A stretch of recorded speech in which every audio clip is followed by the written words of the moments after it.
My name is Lilian Mutua, County Health Promotion Coordinator, NMS, under the Directorate of Health in Nairobi County. Right now we've started our polio campaign for this year, round 1, 2021, which starts on May 22nd up to May 26th. So it starts today on Saturday, all through up to Saturday.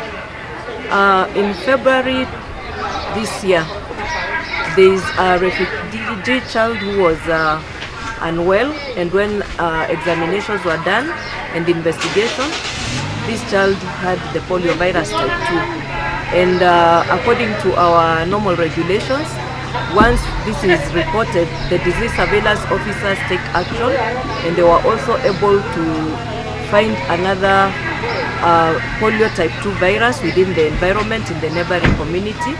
And because this alert had already been given countrywide, in Mombasa, the same virus was detected again in February.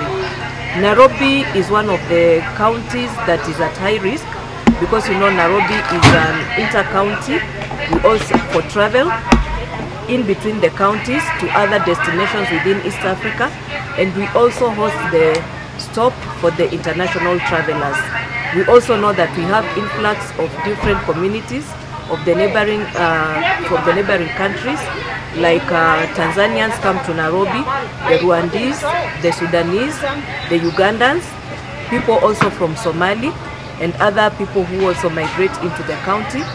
Nairobi also hosts a population of more than 1 million every day who are just traversing into Nairobi, some sleeping over, others traveling through, because some come here for the economic or financial businesses, others are traveling here to see their relatives and friends, and also those who have come from other counties. We also know that when this virus was found in the northeastern part of Kenya and in Mombasa, we know that we also have very many passengers who come from that place using the buses, using the railway from Mombasa, using our airports, so we are at a risk. And also Nairobi is very peculiar because it's a very small county, and when we are doing this, we are seeing that we are trying to keep our children safe and our communities safe. So Nairobi is ranked as one of the high-risk counties.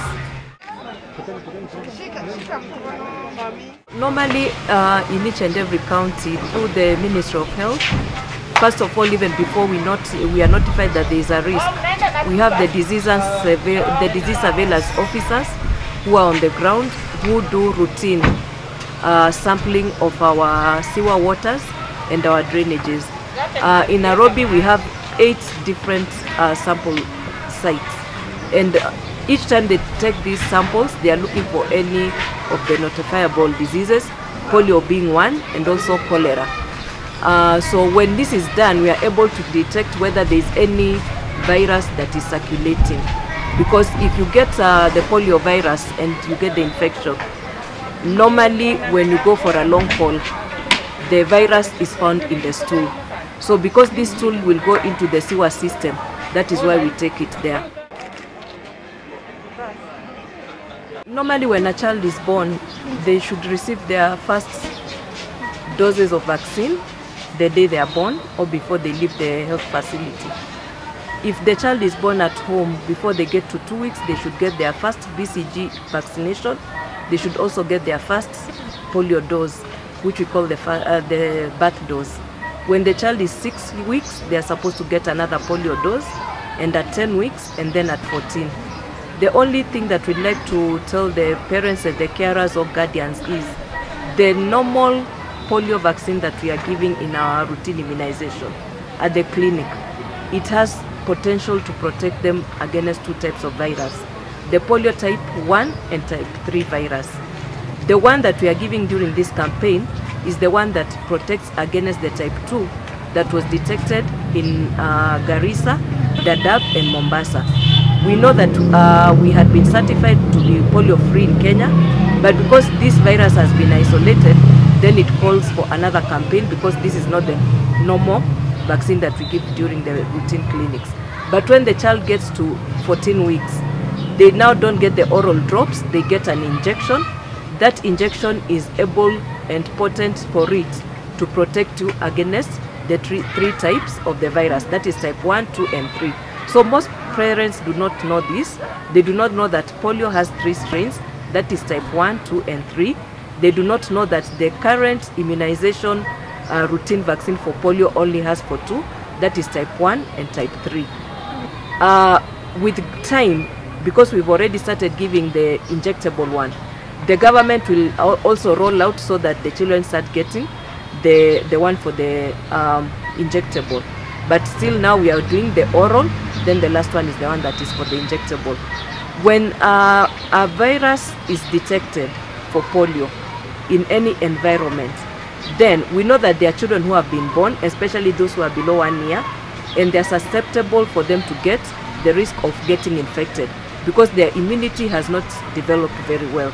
That is why we even take it further to the ones who are below 5 years so that they can get this vaccine, so that we can have what we call the herd immunity, so that in case they are infected with this virus, they do not get the polio disease.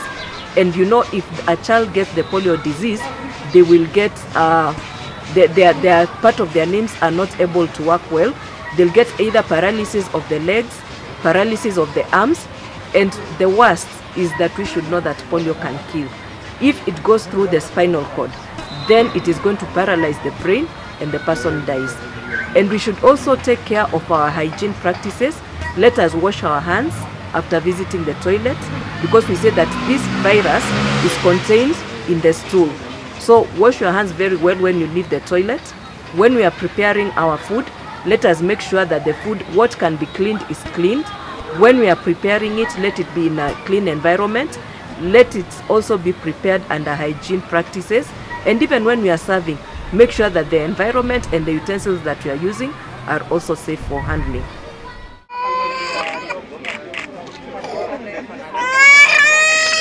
The oral polio drops are given in the mouth, then they go to the gut, and it is within the gut that whatever needs to be consumed out of that vaccine go into the body. Whatever else that will not be needed will either go out through as urine or through as stools. And because it is not one that is given directly like an injection, we have seen very minimal cases. So for the rounds that we have done, we've not seen any fatality. We have not seen any what we call the adverse effects following immunization. So in case anybody thinks that their child is behaving out of normal after getting this vaccine, kindly let them report back to the nearest facility, or if they see anybody in the yellow bib, let them stop them, tell them what has happened.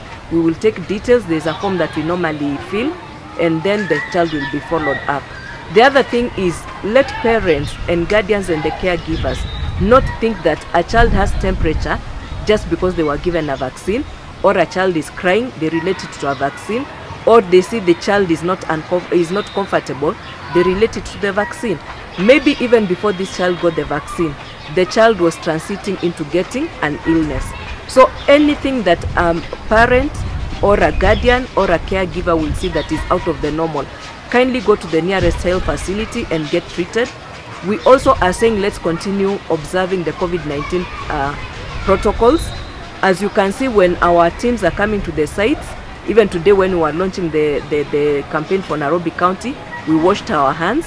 You either wash your hands or you sanitize.